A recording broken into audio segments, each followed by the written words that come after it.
주님의 길을 예비하게 될 것이라 예언되었던 세례 요한이 드디어 그 사역을 시작합니다. 누가는 역사가답게 세례 요한이 언제 어떻게 등장했는가 하는 것을 아주 자세하게 기록하면서 그의 등장이 실제 역사 속에서 일어난 아주 중요한 사건이다라는 것을 강조하고 있습니다. 세례 요한이 광야에서 외치기 시작했을 때 그는 두 가지 극단적인 종교적 태도를 가진 사람들을 만났습니다. 한쪽은 율법주의의 함정에 빠진 사람들이었습니다. 오늘 본문 8절을 한번 보십시오. 그러므로 회개에 합당한 열매를 맺고 속으로 아브라함이 우리 조상이라 말하지 말라. 내가 너희에게 이르노니 하나님이 능히 이 돌들로도 아브라함의 자손이 되게 하시리라. 요한은 세례를 받으러 나온 이 무리들을 강하게 책망하면서 속으로 아브라함이 우리 조상이라고 말하지 말라 하면서 경고를 하고 있습니다. 이것은 당시 많은 유대인들, 특히 바리새인들이 가지고 있었던 특권 의식을 정면으로 공격하는 것이었죠. 바리새인들은 자신들이 아브라함의 자손이라는 이 혈통적인 특권, 그리고 율법을 철저히 지키는 이 외적인 의식을 통해서 하나님 앞에서 의로워질 수 있고 또 실제로 자신들이 의롭다라고 생각을 했습니다.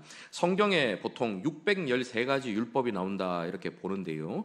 그 613가지의 율법 조항을 지키기 위해서 이들은 수천 개의 세부 사항들을 더 만들어냈습니다. 그렇게 세부 규칙들을 하나하나 다 지켜나가면서 이런 것들을 지키는 자신들은 의롭다라고 이야기를 했고, 그런 것들을 지키지 않는 사람들을 봤을 때 정죄했었지요. 이런 부류의 사람들을 율법주의자라고 부릅니다. 그 사람들은 이 율법의 행위를 통해서 자신들이 하나님의 복을 더 많이 받을 수 있고 하나님의 구원의 은혜를 누릴 수 있다라고 생각하는 사람들입니다. 다른 극단의 사람들은 이 율법주의와 반대로 율법 폐기주의의 위험에 빠진 사람들입니다. 본문 10절 이하에서 세리들과 군인들이 요한에게 나와서 우리는 어떻게 해야 합니까? 라고 질문을 하지요. 이들은 당시 사회에서 도덕적으로 타협하고 자신들의 이익을 우선시했던 실용주의적인 삶을 살았던 대표적인 집단들이었습니다. 세리는 로마를 위해서 세금을 걷는 유대인들이었죠. 동족을 착취하고 부당한 이득을 취하는 것이 일상이었던 사람들, 그런 부류의 사람들이었습니다. 군인들 역시 권력을 남용해서 사람들을 협박하고 뇌물을 요구하는 경우가 많았습니다. 모든 군인이 다 그렇진 않았지만 이 군인들 중에는 그런 사람들이 많이 있었죠. 이들은 하나님의 법을 무시하고 자기 편의와 이익에 따라서 살았던 사람들입니다. 그들에게 종교는 실질적인 삶의 변화를 요구하지 않는 그냥 형식적인 의식에 불과했던 것이죠. 이런 부류의 사람들을 율법 폐기주의자라고 부릅니다. 이렇게 종교적으로 양극단에 놓여 있는 것처럼 보이는 신앙 태도는 오늘날 우리 가운데서도 아주 쉽게 발견을 할 수가 있습니다. 율법주의자들은 내가 이렇게 열심히 신앙생활을 했으니까 하나님께서 나에게 복을 주셔야 돼. 내가 이런 봉사를 하고 이런 행동들을 했기 때문에 하나님께서 나에게 더 큰 사랑을 주셔야 해라고 생각을 합니다. 반면에 율법 폐기주의자들은 하나님은 사랑이시니까 내가 어떻게 살든 상관없어. 이 정도는 누구나 하는데 뭐 율법이나 규칙 같은 것은 그렇게 중요하지 않아. 일일이 다 지킬 필요가 있나. 예수님께서 십자가에 죽으셔서 내 모든 죄를 사해 주셨는데 굳이 내가 그런 것들에 얽매여서 살 필요는 없지라고 생각을 하면서 자신의 욕망대로 마음대로 살아가는 것이죠. 스코틀랜드 개혁주의 신학자 싱클레어 퍼거슨이라는 사람이 있는데요. 이분은 이렇게 완전히 극과 극에 놓여 있는 것처럼 보이는 이 두 모습을 두고 한 자궁에서 태어난 이란성 쌍둥이다, 이렇게 표현을 했습니다. 율법주의와 이 율법 폐기주의가 겉으로 볼 때는 서로 완전히 정반대처럼 보이지만 사실은 같은 엄마 뱃속에서 태어난 형제들과 같다라는 것이죠. 그 뿌리가 똑같다라는 것입니다. 둘 다 하나님의 은혜와 은혜의 하나님에 대해서 오해해서 비롯된 것이죠. 복음과 예수 그리스도의 온전하심과 충분하심에 대해서 제대로 이해하지 못한 데서 생겨난 문제다라는 것입니다. 그 문제의 근원적인 원인은 동일하다라고 보는 것이죠. 오늘 본문을 통해서 우리는 이 두 극단을 넘어서는 복음이라는 제3의 길을 살펴보려고 합니다. 이 길은 단순히 두 극단 사이에서, 양쪽 사이에서 균형을 갖춘 중간 단계가 아니라 같은 뿌리를 가지고 있는 이 율법주의와 율법 폐기주의와 완전히 다른 제3의 길을 제시한다라는 것이죠. 복음이 바로 그 길, 완전히 차원이 다른 새로운 길이다라는 것입니다. 자, 그러면 먼저 이 율법주의와 율법 폐기주의가 야기하는 문제들을 살펴보고 그 뿌리가 되는 근원적인 문제가 무엇인가 하는 것을 한번 살펴보도록 하겠습니다. 먼저 율법주의는 구원을 행위와 연결짓습니다. 그리고 하나님을 자기 구원의 수단으로 이용한다라는 문제가 있지요. 옛날 부흥사들이 이 주일 성수, 11조, 새벽기도 이런 것들을 축복이나 구원과 연결시켜서 이야기를 많이 했었습니다. 주일 성수하지 않고 다른 곳을 가면 교통사고가 나거나 다리가 부러질 거야 이렇게 이야기하기도 하고요. 11조 때 먹으면 막 집안이 망할 거야 막 이런 이야기를 이 걸걸한 목소리로 성경을 막 여기저기서 짜깁기해서 인용하면서 막 다그치면서 얘기를 하니까 정말 그런가 보다 하면서 두려움에 떨어지요. 그래서 주일 한 번이라도 빼먹으면 막 하나님이 하늘에서 막 벌을 내리시고 불을 내리시고 이럴 것 같은 두려움에 사로잡혀서 막 헌금을 떼먹으면 진짜 땅이 자신을 삼켜서 죽임을 당할 것 같은 막 이런 생각들을 하면서 두려움에 떨며 신앙생활을 하는 거예요. 하나님을 두려운 존재로만 바라보게 하는 그런 모습들이 있었습니다. 그래서 성도들이 교회에 열심히 출석하고 헌금을 많이 하고 봉사를 많이 하는 것이 하나님께 벌을 받지 않고 더 큰 사랑과 인정을 받는 방법이라고 생각하게 만들었죠. 그런데 이런 일들이 옛날 이야기가 아니라 요즘에도 여전히 일어나는 것을 볼 수 있습니다. 어느 극우 집회에 가면 특정 신용카드를 의무적으로 만들게 막 한다라고 하지요. 뉴스를 통해서 접했는데요. 그 신용카드를 사용할 때마다 몇 퍼센트의 금액이 그 집회를 주최하는 사람 주머니로 들어가는 그런 신용카드를 막 강제로 만들게 한다, 이런 이야기를 들은 적이 있습니다. 또 그 집회를 주관하는 사람의 딸이 운영하는 특정 통신사에 또 의무적으로 가입을 하게 만들고 헌금이라는 명목으로 이 정치 집회를 하면서 헌금 위원도 있고 막 자리도 따로 있더라고요. 그렇게 헌금이라는 명목으로 돈을 걷습니다. 그러면서 그 집회에 참여하는 사람들은 모두 다 100% 생명책에 다 기록되어 있어 막 이러면 거기 앉아 있는 사람들이 아멘 하면서 막 웃으면서 돈을 내지요. 그렇게 돈을 내면 자신의 이름이 생명책에 기록되어 있는 것처럼 더 확실하게 진한 글씨로 써질 것처럼 생각을 하는지 모르겠지만 그렇게 이야기하는 것에 아멘하면서 돈을 냅니다. 이런 무식하고 천박한 일들이 어떻게 가능하게 되었을까요? 제가 지금 무식하고 천박하다 이렇게 좀 굉장히 과격한 표현을 썼는데요. 여러분 그 자리에 이렇게까지 얘기했는데 가실 분 안 계시겠죠. 그러면 안 된다라고 알려드리기 위해서 제가 이렇게 좀 표현을 씁니다. 이런 일들이 왜 일어납니까? 한국교회 강단이 아주 오랫동안 이 잘못된 율법주의를 철저하게 물들어 있었기 때문이에요.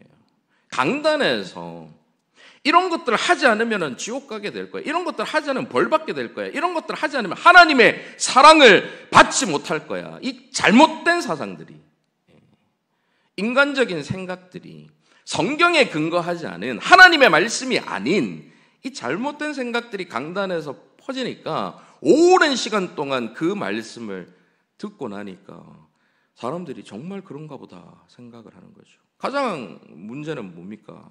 근원적인 문제는 강단에서 그런 것들을 선포하는 목사들에게 있죠.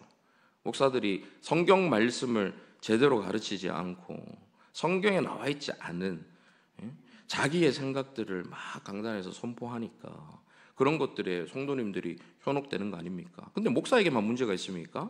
그런 말씀을 들으면서 그게 진짜 하나님의 말씀이라고 스스로 성경을 읽고 찾아보지도 않고 분별력 없이 그냥 선포되면 다 그게 하나님 말씀인 줄 알고 그냥 그대로 받아들이니까 이런 말도 안 되는데 이 일이 일어나는데도 거기에 그냥 따라가는 것 아니겠습니까?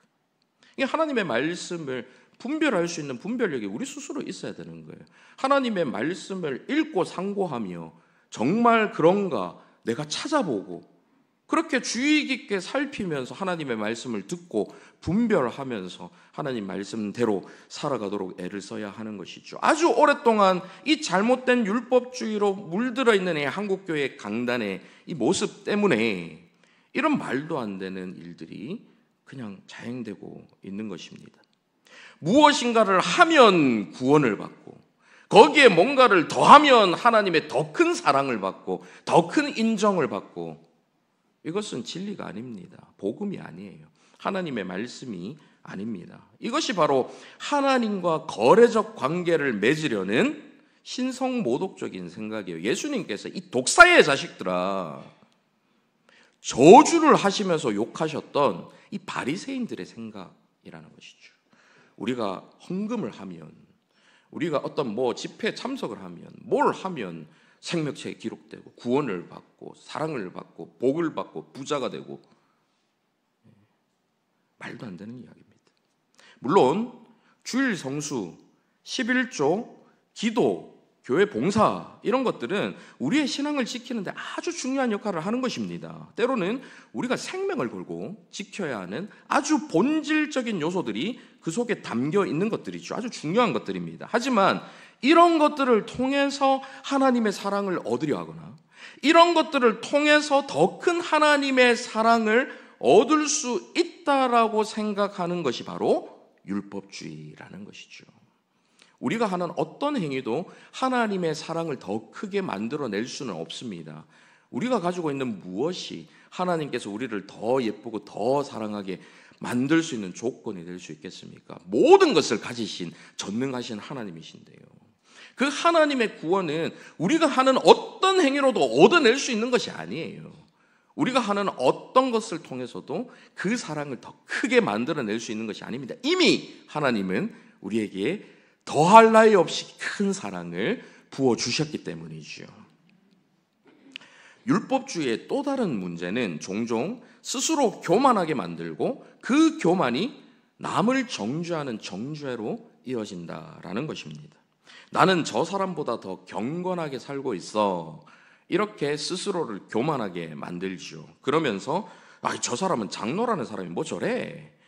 나는 집사인 나도 이렇게 전도를 많이 하는데 저 권사는 왜 전도도 안 하는 거야? 이렇게 스스로를 높이면서 다른 사람들을 정죄하게 되는 거죠. 그런데 다른 사람을 그렇게 정죄하고 있는 사람을 보면서 그 옆에 있는 사람이 무슨 생각을 하는지 아십니까? 지는 전도는 하는데 저번에 11조 안 하더만. 기도 시간에 눈 뜨고 핸드폰 보는 거 내가 봤는데 이렇게 이제 연결이 되는 거예요. 기도 시간에 눈 뜨고 핸드폰 하는 걸 본 그 사람도 눈 뜨고 또 보는 거죠.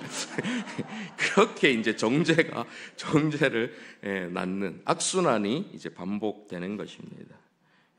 그러면서 비판의 대상이 되는 거예요. 남에게 비판받지 않으려면 남은 비판하지 말고 정죄받지 않으려면 정죄하지 않아야 되는데 이 율법주의자들이 다른 사람을 정죄하게 된다라는 것입니다. 이렇게 율법주의는 하나님과의 진정한 관계보다 종교적인 형식이나 종교적인 의식에 더 가치를 두게 만드는 것이죠. 하나님을 섬긴다라고 하면서 실상은 율법이라는 금송아지를 섬기는 우상숭배 행위인 것입니다. 지난번에도 말씀드린 적이 있지만 아론과 이스라엘 백성들이 금송아지를 만든 것은 소신을 섬기는 게 아니었어요. 모세가 이제 시내산 올라가고 하나님 앞에 서서 이제 내려오질 않으니까 사람들이 막 계속 기다리다가 우리를 애굽에서 이끌어낸 여호와 하나님이 어디 계시냐? 지금 모세도 없고 하나님도 우리하고 함께 계시지 않는 것 같아. 그 하나님 우리에게 보여내라. 그 하나님 우리에게 만들어내라. 이야기하니까 아론이 금송아지를 만들어 놓고 자, 이 송아지가 바로 너희를 애굽에서 이끌어낸 여호와 하나님이다. 자기들은 신실하게 여호와 하나님을 믿는다라고 생각을 했어요. 근데 실상 무엇입니까? 금송아지를 섬기는 우상숭배였던 것이죠. 신실하게 율법을 지키며 경건하게 생활하는 그 생활이 마치 그것을 통해서 하나님께 사랑을 받는 조건, 구원을 얻어내는 자격이라고 여기면서 율법주의적으로 살아간다면 그것이 바로 금송아지를 만드는 우상숭배인 것입니다. 율법이라는 금송아지를 만들어 놓고 그 행위가 하나님을 기쁘시게 한다라고 착각하면서 섬기는 우상숭배 행위가 된다라는 것이죠. 이러한 율법주의의 반대쪽에 있는 것처럼 보이는 율법 폐기주의가 있습니다. 율법주의자들은 지나치게 이 율법을 강조하고 율법대로 살아가려고 한다면 율법 폐기주의자들은 완전히 다른 모습을 보이는데요. 이 율법 폐기주의는 먼저 하나님의 거룩함과 또 죄의 심각성을 아주 가볍게 여긴다라는 문제가 있습니다. 특히 하나님의 사랑과 은혜에 대한 이 복음 메시지를 잘못된 방향으로 들으면 난 어차피 약하니까, 난 어차피 악한 존재니까 뭐 바르게 살지 못해도 문제없어, 내가 뭐 할 수 없는데 어떡하겠어, 이렇게 좀 약간 뻔뻔한 모습으로 바뀌게 되는 것이죠. 한 번 구원받으면 아무리 죄를 지어도 다 괜찮아. 실제로 이단들이 이런 이야기들 많이 합니다. 한 번 구원은 이미 받았기 때문에 몇 월 몇 시 몇 분에 너 구원받은지 알아? 아는구나. 그럼 너 구원받았으니까 이제 더 이상 회개를 하지 않아도 돼. 구원받았기 때문에 이제 더 이상 죄가 아니야. 이렇게 이야기를 하는 것이죠. 이게 바로 율법 폐기주의입니다. 그러면서 앞서 말한 주일 성수, 11조, 새벽기도 같은 것들을 모두 율법적인 요구라고 생각을 하는 거예요. 그런 것들을 지켜야지, 그런 것들이 소중한 거야 라고 이야기하면 에이 율법주의자 하면서 아예 그런 것들을 실천하지 않는 경우들이 있습니다. 성경에서 아주 중요하게 말씀하시는 거룩, 순종, 의무, 책임, 삶의 변화, 믿음의 열매, 이런 것들에 대해서는 전혀 추구하지 않는 거예요. 이런 사람들은 복음, 은혜라는 소중한 말로 자신의 악독함과 게으름을 감춥니다. 포장하죠.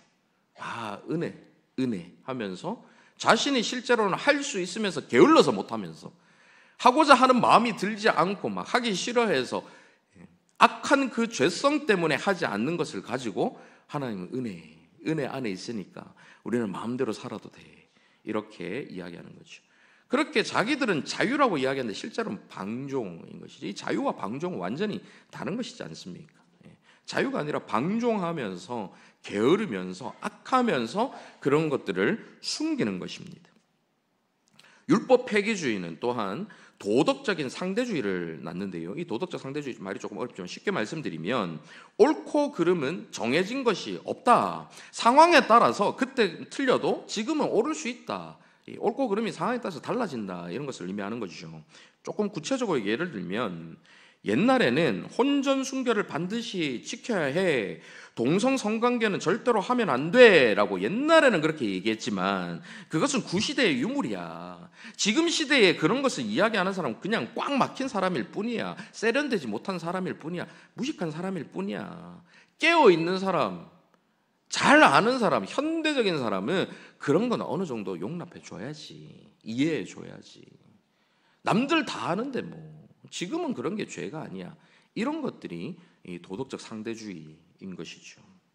이 동성애와 동성 성관계는 다르다라고 제가 구분을 지어 드렸는데요.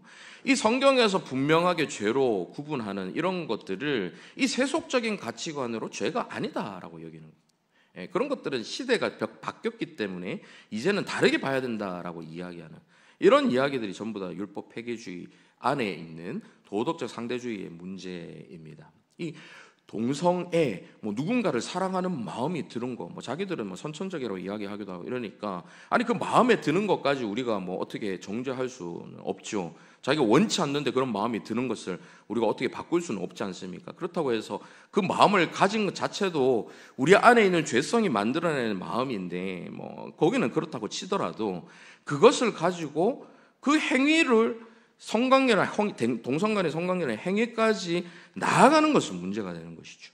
우리가 남들을 미워할 수 있고 그 사람을 정말 때로는 죽이고 싶을 정도로 미움이 커질 수도 있는데 그것을 실제로 행위로 행동을 해버리면 어떻게 됩니까? 폭력이라는, 살인이라는 죄를 짓게 되는 거죠. 그 죄의 행위를 하는 것에 대해서 명백하게 정죄해야죠. 그걸 어떻게 인권이라고 감싸 안을 수가 있겠습니까? 그래서 이런 식으로 인권이라는 걸로 포장하고 현대적인 걸로 세련된 걸로 포장하면서 막 동성 성관계를 막 옹호하고 동성애를 마치 자연스러운 것처럼 이야기하고 포괄적 차별금지법, 차별을 금지해야 된다, 이렇게 이야기하는 것은 우리 전혀 동조할 수가 없습니다. 동의할 수가 없죠. 이런 도덕적 상대주의가 나타나는 사람들은 하나님의 주권을 실질적으로 거부합니다. 하나님께서 성경에서 죄라고 이야기하는 것에 대해서 거부하죠. 시대가 달라졌는데 라는 이야기로 포장을 합니다. 하나님보다 자신의 욕망과 편의를 우선시 여기기 때문이죠. 나는 마음으로만 하나님을 믿으면 돼. 교회에 꼭 다닐 필요는 없어. 그래서 안 나가. 가난한 신자들 많이 있다고 하죠. 그런 식으로 내가 원하는 대로 나는 내가 원하는 대로 신앙생활을 할 거야 라고 하는 이 가난한 신도들 역시도, 물론 그들이 교회 안에서 사람들에게 받은 상처가 커서 그렇다라고 인간적으로 조금은 이해를 전혀 못하는 바는 아니지만, 이것마저도 주님께서 말씀하신 이 신앙 공동체의 소중함, 주님께서 말씀하신 예배의 중요성, 모여서 하는 예배, 또 주님께서 이 땅을 떠나시면서 주님의 사역을 맡기신 이 교회의 중요성에 대해서 스스로 간과하고 경시하고 무시하고 자신이 원하는 방식을 따르는 율법 폐기주의자의 모습입니다. 여기서 우리가 주의 깊게 생각해야 하는 것은 이 두 극단이 겉으로는 서로 반대되는 것처럼 보이는데요, 실제로는 같은 뿌리에서 나온다라는 것입니다. 두 태도 모두 선하시고 은혜로우신 하나님의 성품을 제대로 이해하지 못하거나 신뢰하지 못하는 것에서 출발합니다. 율법주의는 하나님을 조건적인 사랑을 요구하시는 분으로 왜곡합니다. 내가 어떤 조건을 갖춰야, 내가 어떤 자격을 갖춰야 하나님이 나를 받아들여 주시고 사랑해 주셔라고 하나님의 성품에 대해서, 하나님의 모습에 대해서 왜곡하는 것이죠. 율법 폐기주의자는 하나님을 무책임하게 허용하는 분으로 왜곡합니다. 율법주의자는 예수 그리스도를 통해 보여주신 하나님의 은혜가 충분하지 않다라고 생각을 해서 자신이 거기에다가 어떤 행위를 더하려고 합니다. 예수 그리스도의 십자가의 사역으로는 부족해, 내가 착하게 살아야 구원을 받는 거지, 이런 식으로 뭔가를 더하는 거예요. 율법 폐기주의자들은 하나님의 은혜를 아주 값싼 은혜로 보면서 삶의 변화를 전혀 요구하지 않는 어떤 값이 싼 은혜, 이렇게 받아들이면서 그렇게 오해를 합니다. 이 율법주의와 율법 폐기주의 모두 다, 둘 다 하나님에 대한 오해에서 비롯되는 것이죠. 또한 율법주의, 율법 폐기주의는 둘 다 자기중심적인 동기에서 비롯됩니다. 첫 번째는 하나님의 성품을 제대로 이해하지 못하고 오해하고 그것을 신뢰하지 못하는 것에서 기인한다면, 두 번째는 자기중심적인 생각, 거기에서 동기에서 비롯된다는 것이죠. 율법주의자는 하나님과의 관계를 자신의 행위로 얻으려 합니다. 자신의 도덕적 선행이 하나님을 더 기쁘시게 할 수 있다라고 믿습니다. 그래서 자신이 하나님께서 구원을 주신 것에 뭔가 기여할 수 있고 도움을 드릴 수 있다라고 자기중심적으로 생각하는 거죠. 자기를 아주 높게 평가를 하는 거죠. 율법 폐기주의자는 반대로 자기 만족을 가장 우선시 여깁니다. 하나님의 은혜를 자기 방식대로 해석하고 말씀에 대한 순종은 필요 없다라고 여기죠. 자기가 기쁘면 돼, 자기가 유익하면 돼라고 자기중심적으로 생각하는 것이 율법 폐기주의자. 이 두 가지 모두 다 자기중심성에서 기인하는 모습이다라는 것을 알 수가 있습니다. 이렇게 두 모습 다 극단처럼 보이지만 한 자궁에서 태어난 일란성 쌍둥이, 같은 뿌리를 두고 있는 모습이다라는 것이죠. 이렇게 하나님에 대한 무지와 불신, 자기중심적인 태도가 율법주의와 율법 폐기주의 모두의 뿌리가 되는 근원적인 죄성인 것입니다. 여러분은 어느 쪽에 더 가깝게 계십니까? 율법주의자이십니까? 율법 폐기주의자이십니까? 사실 이 근원적인 죄성이 저와 여러분에게 그대로 남아있기 때문에 우리 안에 어떤 면에서는 이쪽으로 기울었다가 또 어떤 때는 저쪽으로 기울었다가 왔다 갔다 할 때가 참 많이 있지요. 늘 두 가지 모습이 교차되고 혼합되며 나타나는 것을 보기도 합니다. 이러한 두 극단이 공존하는 곳에 세례 요한이 가서 회개의 메시지를 선포하기 시작하지요. 오늘 본문 3절 한번 보십시오. 같이 한번 읽어보실까요? 시작. 요한이 요단강 부근 각처에 와서 죄사함을 받게 하는 회개의 세례를 전파하니. 여기서 회개라는 것은 단순한 행동의 변화가 아니라 마음과 생각의 근본적인 방향을 전환하는 것을 의미합니다. 잘못된 길로 걸어가다가 거기에서 멈춰서는 것으로 끝나는 것이 아니고, 거기서 멈춰서 이 길이 잘못되었구나 하는 것을 깨닫고 돌아서서 제대로 된 올바른 길로 다시 나아가는 것이 회개인 것이죠. 내가 가던 방향에서 완전히 돌아서서 하나님을 향해 방향을 바꾸는 것입니다. 이것은 자신의 죄와 하나님에 대한 반역을 인정하고 하나님께로 완전히 방향을 돌리는 것을 의미하는 것이죠. 세례 요한은 율법주의자들에게 이 회개를 외치면서 아브라함이 우리 조상이라고 말하지 말라 경고합니다.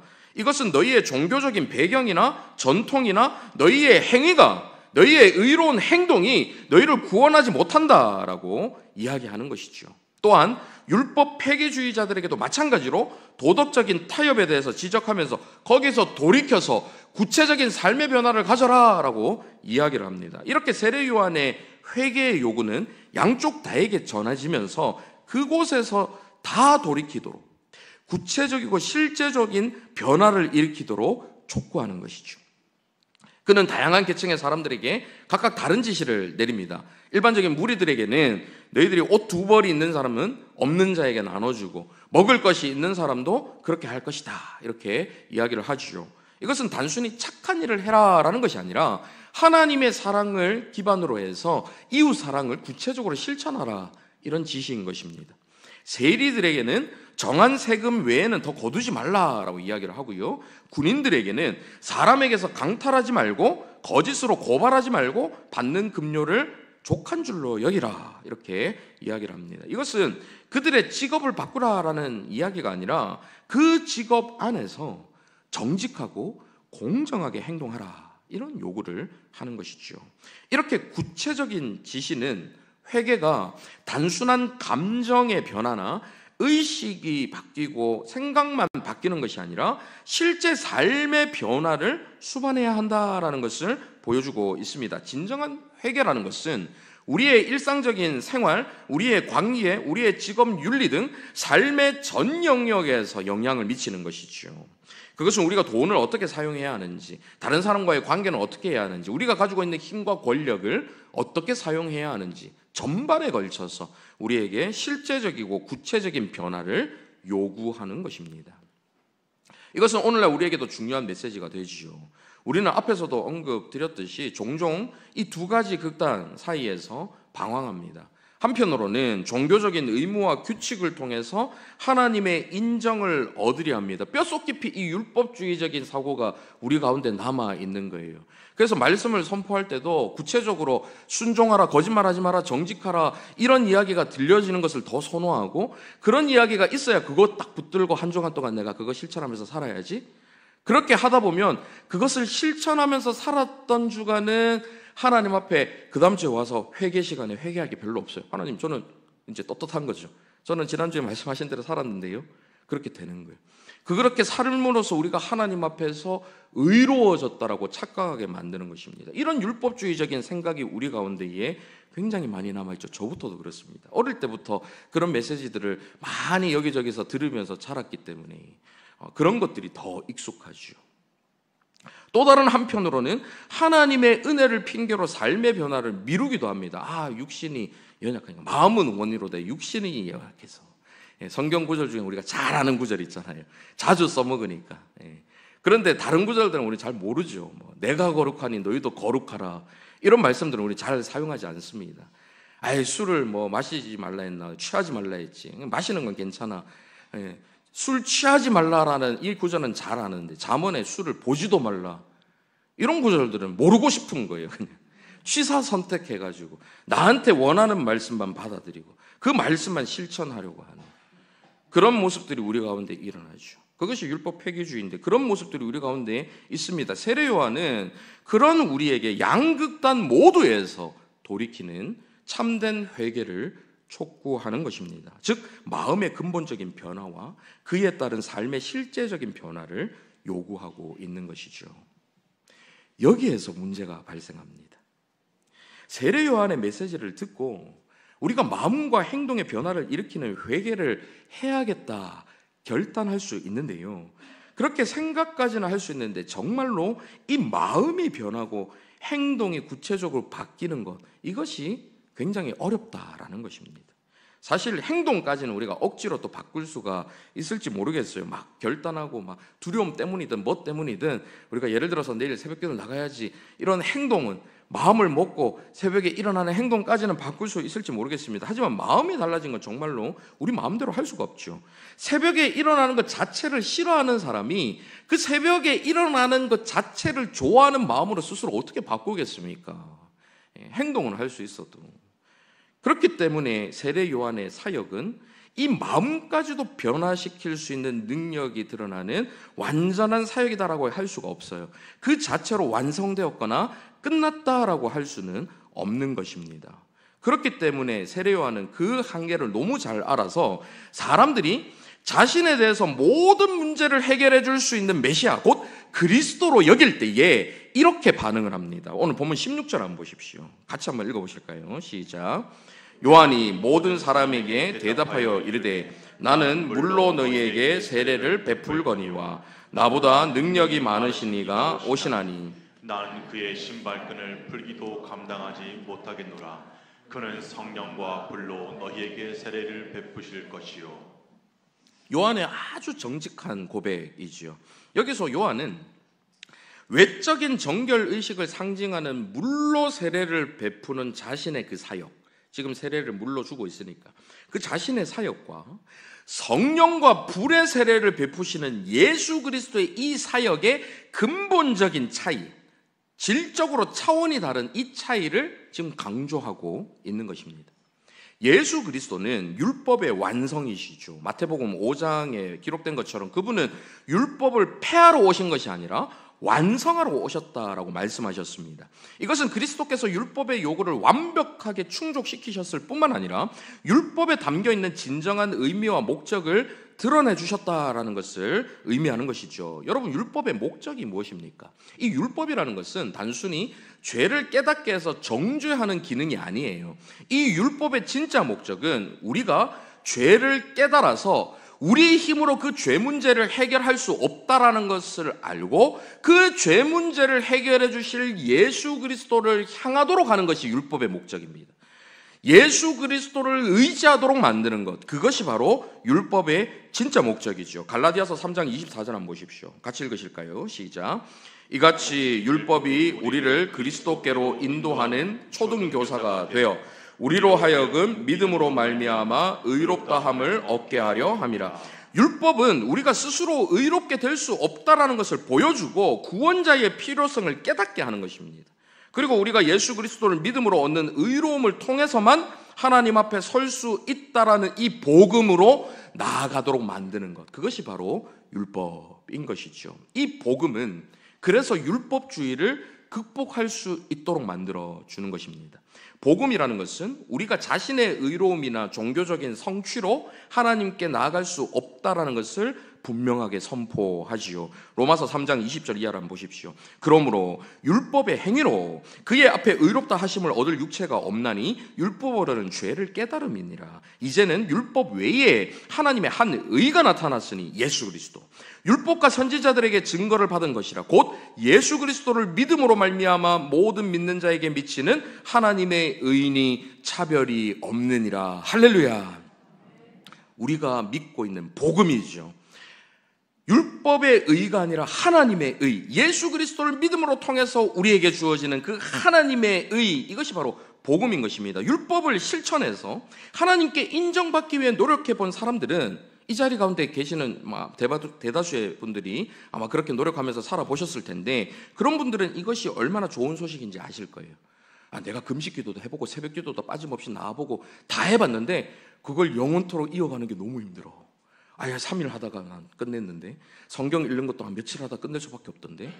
율법의 행위로 우리가 하나님께 받아들이시려고 노력해 본 사람들은 내가 얼마나 그런 것들을 행할 수 없는 연약한 존재인지를 깨닫게 되고, 그렇기 때문에 지금 그런 행위가 아니라 주님께서 이루신 일을 통해서 우리가 구원을 얻고 사랑받을 수 있다는 이 소식이 얼마나 좋은 소식이 되는지요.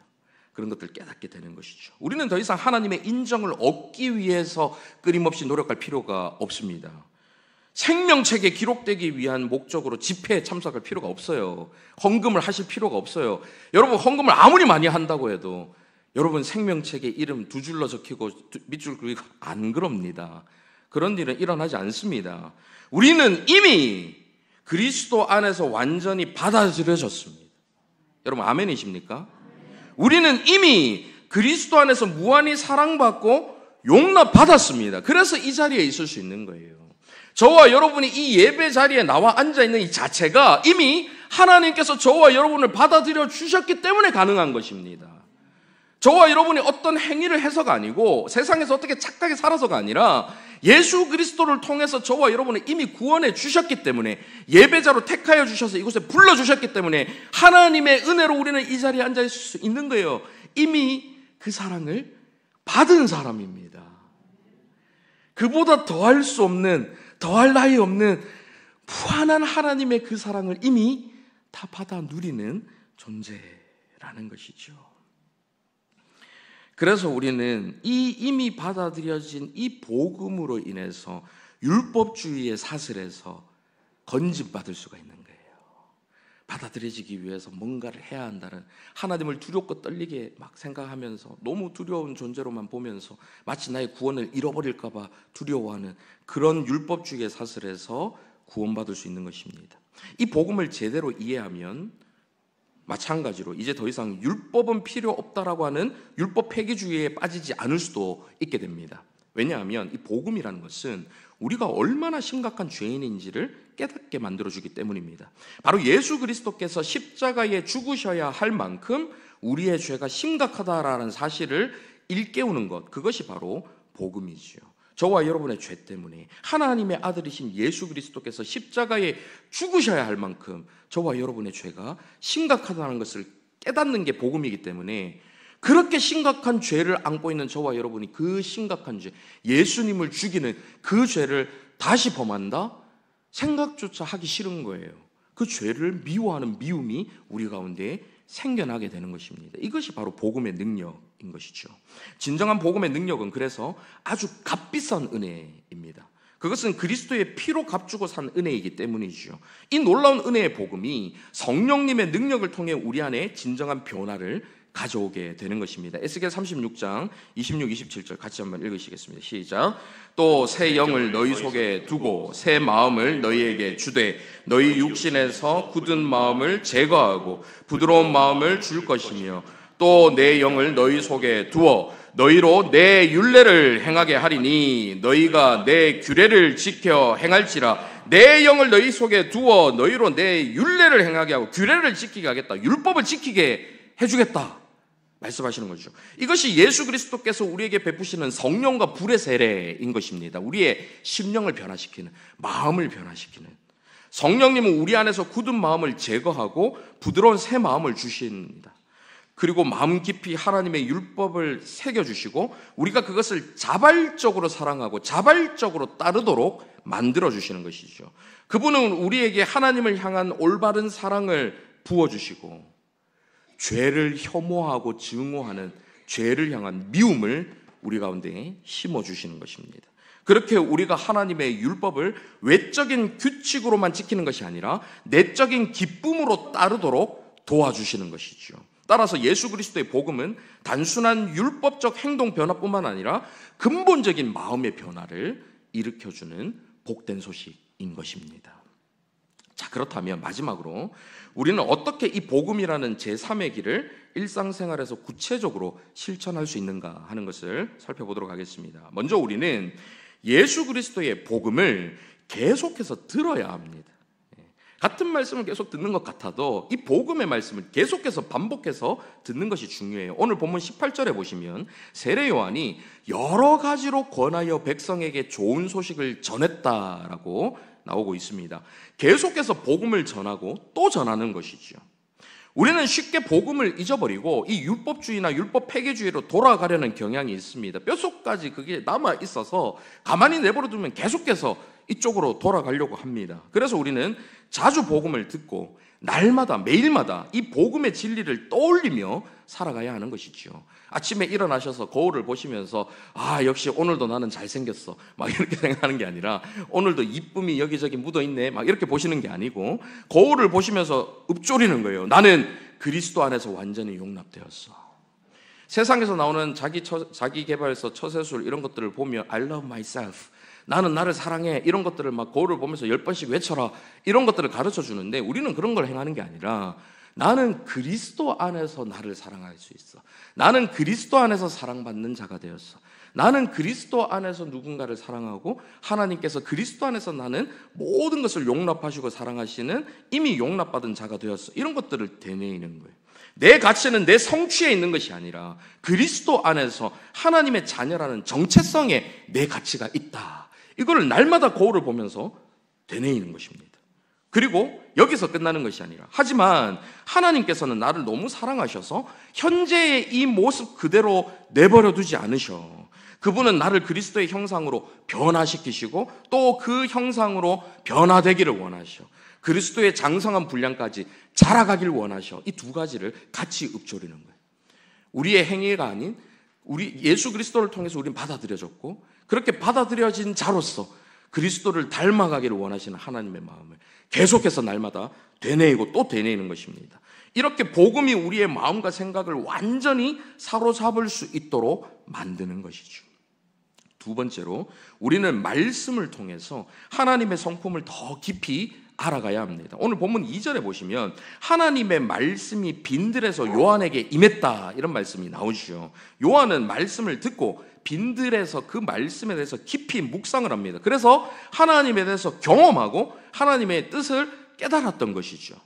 복음이라는 것은 단순한 교리가 아니라 인격적인 하나님과의 관계에 관한 것입니다. 우리가 하나님의 거룩, 하나님의 공의, 자비와 긍휼, 진실과 신실하심, 그리고 한없는 그 사랑과 은혜를 더 알면 알수록 율법주의와 율법 폐기주의를 일으키는 왜곡된 하나님의 이미지를 깨뜨릴 수가 있는 거예요. 하나님의 원래 그 사랑의 모습에 대해서 온전히 이해하면 이해할수록 이 율법주의와 율법 폐기주의 모두를 벗어날 수가 있는 것입니다. 셋째로, 우리는 성령님의 인도하심에 민감하게 반응해야 합니다. 복음이라는 이 제3의 길은 오늘 본문 16절에서 요한이 말한 것처럼 예수 그리스도로부터 성령과 불로 세례를 받아서 그 성령님의 능력으로 살아가는 길입니다. 성령님은 우리 안에 내주하시면서 우리를 인도하시고 가르치시고 변화시켜 주시는 것이죠.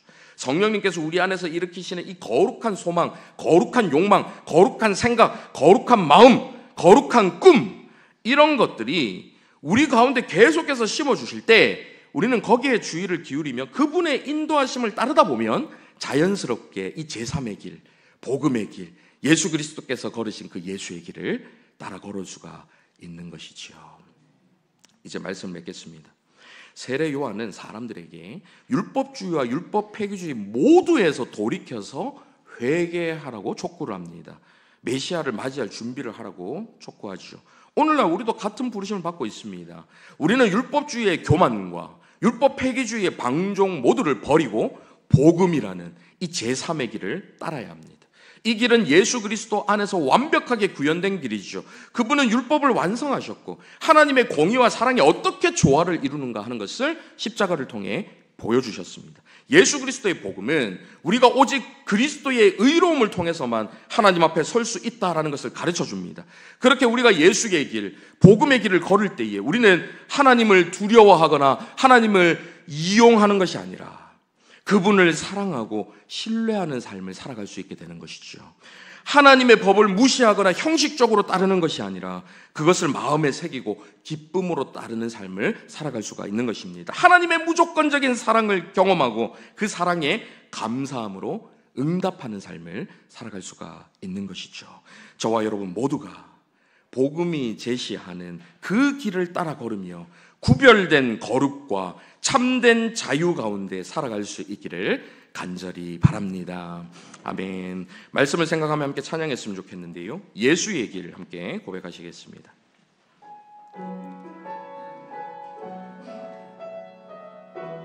안개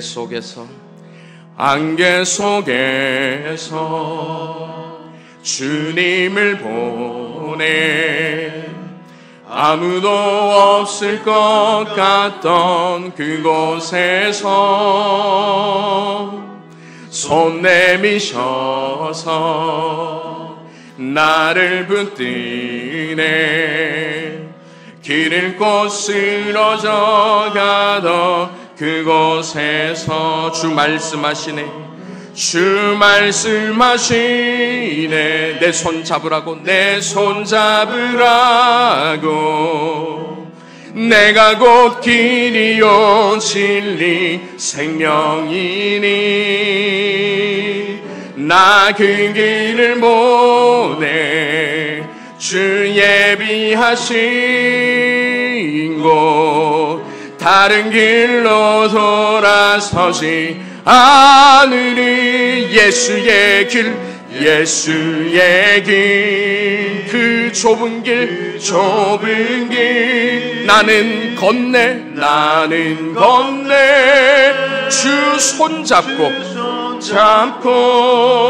그 무엇도 두렵지 않네 우리는 구원을 잃을까봐 두려워할 필요가 없습니다. 하나님의 벌 받을까봐 두려워할 필요가 없습니다. 주님 주신 그 약속이 우리 가운데 있기 때문에 예수 그리스도를 통해 주신 그 약속 우리 가운데 있기에 세상의 길 그 험한 길 승리하네 우리 안에 계신 그 성령으로 그 무엇도 바라지 않네 저 하늘에 내 소망 있으니 이 시간 말씀을 생각하며 함께 기도했으면 좋겠는데요 우리는 종종 율법주의와 율법 폐기주의라는 양극단 사이에서 방황하면서 살아갑니다. 때로는 우리의 행위와 성취로 하나님의 인정과 사랑을 받으려 하죠. 내가 이렇게 살아서 하나님의 복을 받아야 돼. 내가 이렇게 살지 못해서 하나님이 벌을 주신 거야. 이런 생각들이 우리 뼛속 깊이 남아 있습니다. 때로는 하나님의 은혜를 핑계 삼아 죄를 가볍게 여깁니다. 이 정도는 뭐 남들 다 아는데. 이 모든 마음과 생각과 행위와 삶에서 돌이켜서 회개하기를 원하세요. 그것이 하나님의 뜻입니다. 그 모든 길에서 돌이켜 회개해서 예수 그리스도께서 먼저 가신 예수의 길, 그 복음이라는 제3의 길을 따르며 마음과 삶이 구체적으로 변화되기를 주님께서 원하시죠. 이 시간 말씀을 생각하며 함께 기도하실 때 주님 복음의 길, 예수의 길 따라 살아가는 저희 모두가 될 수 있도록 인도하여 주시옵소서. 주여 한번 간절히 부르고 말씀을 생각하며 기도하며 나가도록 하겠습니다. 주여 자비로우신 아버지 하나님, 우리는 때로 율법주의에 빠져서 우리 자신이 이 선한 행위로 하나님께 사랑받았다고 착각하고 우리의 이 선한 행위가 하나님의 더 큰 인정을 끌어낼 수 있을 거라 오해하며 살아갈 때가 많습니다. 그것이 자신을 교만하게 만들고 다른 사람을 정죄하게 만들 때가 참 많이 있습니다. 때로는 우리가 연약함을 우리의 또 하지 못하는 게으름을 포장하여 우리가 하기 싫어서 하지 못해서 하는 이 모든 게으름과 나태함을 그런 것들로 또 위안을 삼으며 행하지 않는 율법 폐기주의자의 길을 걸을 때가 참 많이 있습니다. 하나님, 이 양극단에서 벗어나서 제3의 길, 복음의 길, 예수 그리스도께서 완성하시고 걸어가셨던 그 예수의 길을 따라 살아가는 저희 모두가 될 수 있도록 인도하여 주시옵소서. 성령 안에서 새 힘을 얻고 그 길을 걸을 수 있는 넉넉한 힘, 담대함, 용기를 저희에게 허락하여 주시옵소서. 사랑하는 아버지 하나님, 주님의 말씀을 통해 복음이 제시하는 제3의 길을 깨닫게 하심에 감사를 드립니다. 우리는 종종 율법주의와 율법 폐기주의라는 이 두 극단 사이에서 방황합니다. 때로는 우리의 행위와 성취를 통해 주님의 인정을 얻으려 하고 때로는 주님의 은혜를 핑계로 죄를 가볍게 여깁니다. 이런 저희를 불쌍히 여겨주셔서 복음의 참된 능력을 경험하게 하여 주시고 우리가 그리스도 안에서 무한히 사랑받고 용납되었다라는 확신을 갖게 하여 주시옵소서. 그 사랑에 대한 감사와 감격을 회복시켜 주셔서 그 감사를 통해 자발적으로 율법을 지켜나가는 우리의 삶이 될 수 있도록 인도하여 주시옵소서. 우리 교회와 모든 성도들이 율법주의와 율법 폐기주의의 함정에서 벗어나서 복음이라는 제3의 길을 발견하게 하시고 그 속에서 참된 자유와 기쁨, 소망과 변화를 경험할 수 있도록 은혜 부어 주시옵소서. 우리의 구주 되신 예수 그리스도의 이름으로 기도하옵나이다. 아멘.